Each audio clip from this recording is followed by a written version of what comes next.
Selamat pagi, Bapak, Ibu, dan anak-anak. Materi MPLS hari ketiga yaitu COVID-19 bersama Dr. Jonathan. Apa ya COVID-19 itu? Mari kita lihat video bersama-sama.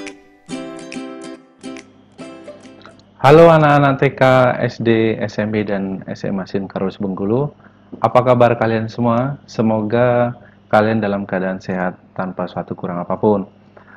Perkenalkan, nama saya Dr. Jonathan Andrianuri. Saya dari Klinik Sin Karus Bengkulu akan menjelaskan tentang virus COVID-19 kepada kalian semua. Perhatikan baik-baik ya, supaya kalian paham betapa pentingnya kita harus mengikuti protokol kesehatan agar kita bisa berperan dalam memutuskan mata rantai penularan COVID-19. Oke, langsung kita mulai aja ya tentang virus COVID-19 ini.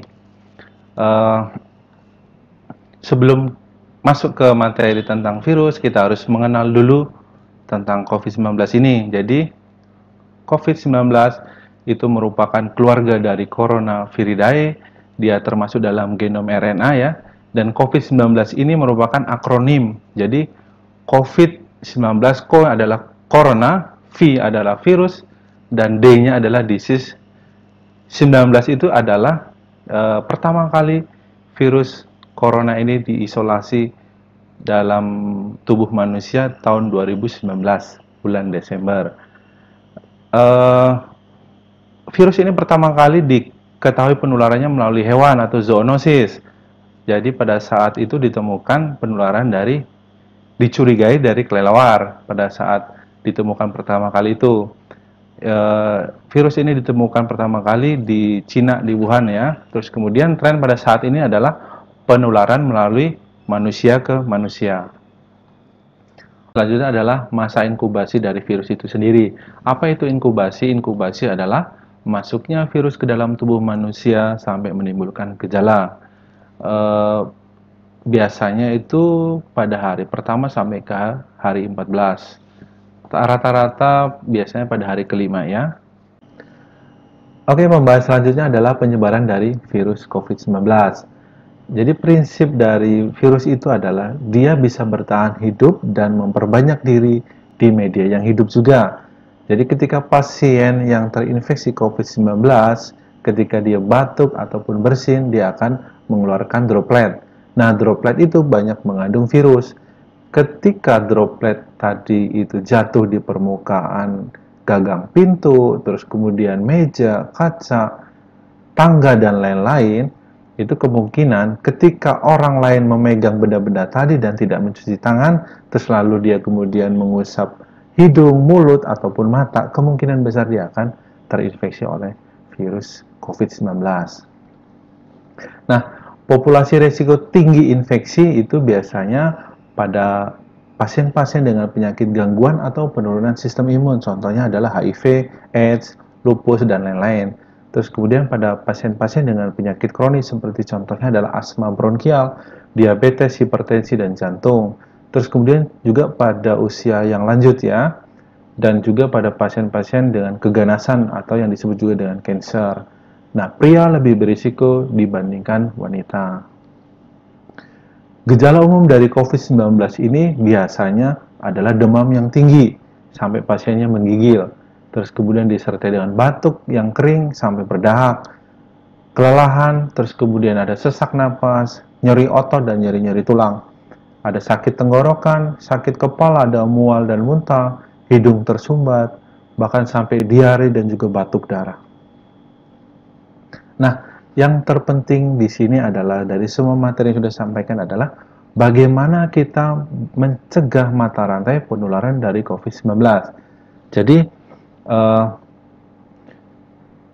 pasien dengan positif COVID-19 itu ada kriteria juga, misalnya pada pasien OTG. OTG adalah orang tanpa gejala. Jadi pasien tadi itu dia terinfeksi oleh COVID-19 tapi tidak menimbulkan gejala. Tetapi dia bisa menularkan terhadap orang lain. Oleh karena itu, makanya kenapa kita harus mengikuti protokol kesehatan yang sudah ditentukan.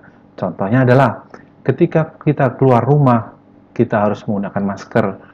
Nah, paling tidak kita harus menggunakan masker kain minimal, karena dengan menggunakan masker kita bisa menurunkan angka penularan terhadap orang lain, ataupun kita bisa menurunkan angka risiko tertular dari orang lain.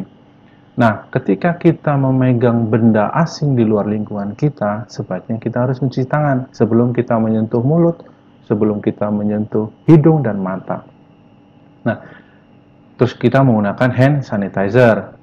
Terus kemudian yang terpenting adalah ketika kita terpaksa harus berada dalam kerumunan massa, kita harus bisa menjaga social distancing, minimal adalah jarak 1 meter.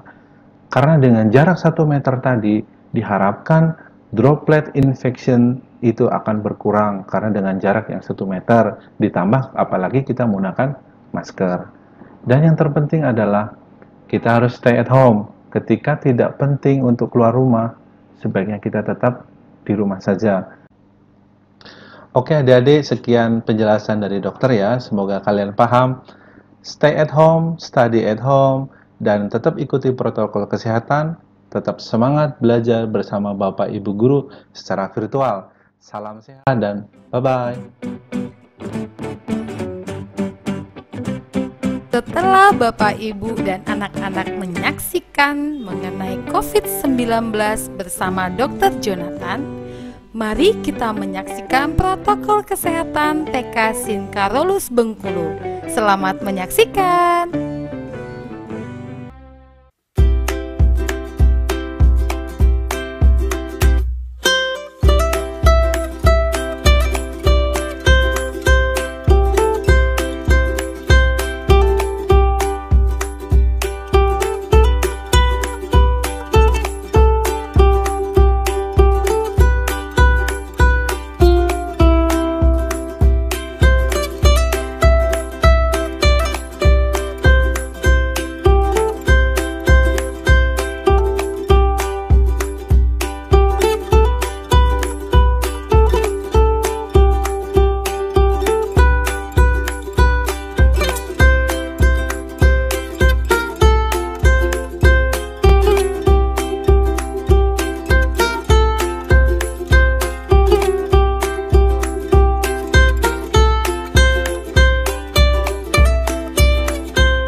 Terima kasih Bapak, Ibu, dan anak-anak. Sampai jumpa di MPLS hari keempat.